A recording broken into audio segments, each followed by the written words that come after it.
Ladies and gentlemen, welcome back to Authentic Info Podcast. I'm your host, Adma Sandile. The EFF has recently launched its own podcast. So what's going to happen is that in their YouTube channel, each and every Friday, they will be sharing information through interviews with various leaders of the EFF. And they will be talking about all the success stories of the EFF. They will be telling their own stories. This is what's going to be happening. They will be telling their own stories in their own way. So now my question is the EFF trying to counter the so-called captured media of South Africa? Are they trying to give us an alternative voice in terms of politics and political news, or the news in general?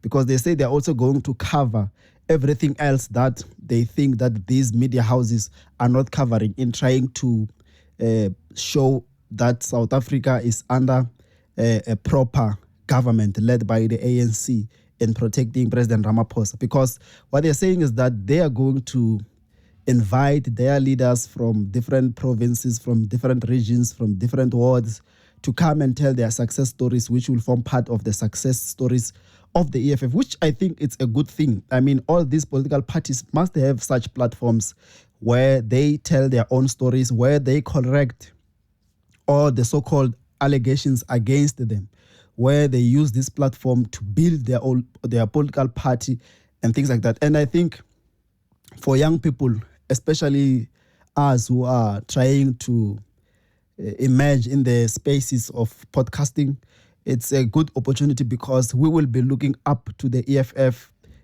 to get to understand what is it that it really seeks to achieve, and what is it that they are doing, what is it that they can refer to as their success story or successes in their journey in politics.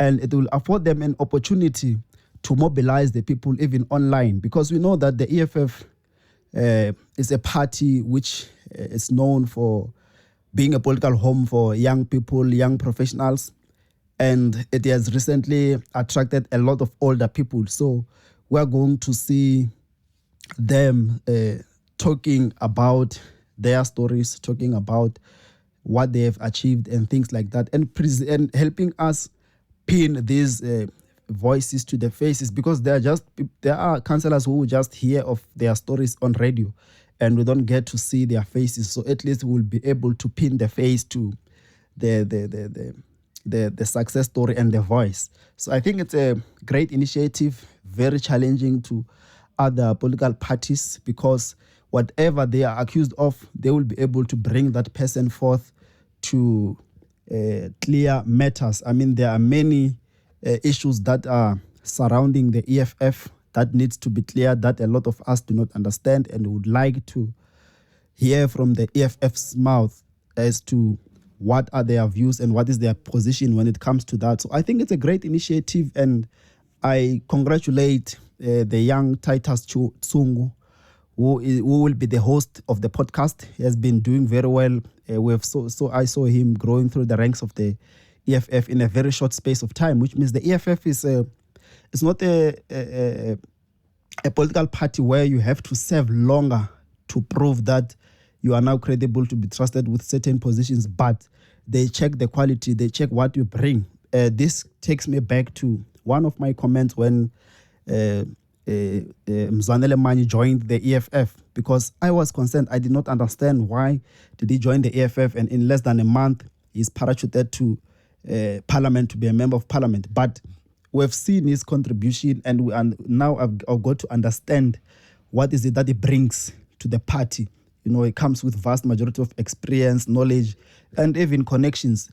I mean, they managed to gather a lot of professionals to listen to them as they are busy drafting the 2024 manifesto. I think it was one of the people who was part of coordinating that program, and it was a success. So he comes with that, and he was head of policy. So there's no way that they could leave him on the ground doing nothing idly. They had to use him in order to grow the party EFF. So it's a great thing what the EFF is doing, and I am looking forward to the topics that they will be covering. I am looking forward to all these issues that are not covered in media, for them to be given an alternative platform in the EFF, as they promised that each and every Friday they will be engaging leaders. And Malema, when he speak on the launch, I'm glad that he also mentioned that it's not a political dwarf, which means it will be open for discussion. It will not only bring forth politicians, but ordinary South African. Iterated a lot about the young people, that they will be afforded an opportunity to speak their mind, and using that platform, which is a great thing. I mean, it displays the type of government in waiting, as the EFF claims, that they are a government in waiting, and they are going to try and show and display to the people of South Africa, and even motivate these young people to be part of these online platforms, to participate in online platforms, because now information moves faster because of these online platforms that exist out there. So it's a great initiative, and I would like to hear their strategy on how are they going to empower young people so that young people exist online, because a lot of young people we know from rural villages, they have this challenge of accessing the internet. There is a problem of internet connections. There's a problem of Wi-Fi, free Wi-Fi in a lot of majority of villages. So I think with this platform for the EFF to reach a lot of younger people, they will have to maybe sit with big companies and challenge them to have free Wi-Fi, accessible Wi-Fi to villages, the rural villages of South Africa, so that young people can get to see their message, so that young people can get to learn about the EFF on YouTube and all other platforms. Because we understand that in social media, there is a chance for one who stays far from the cities to be recognized, afforded an opportunity, and succeed through posting content and things like that. So people can get jobs, and a lot can happen through internet access. So I think the EFF, now that they want to take this media platform of YouTube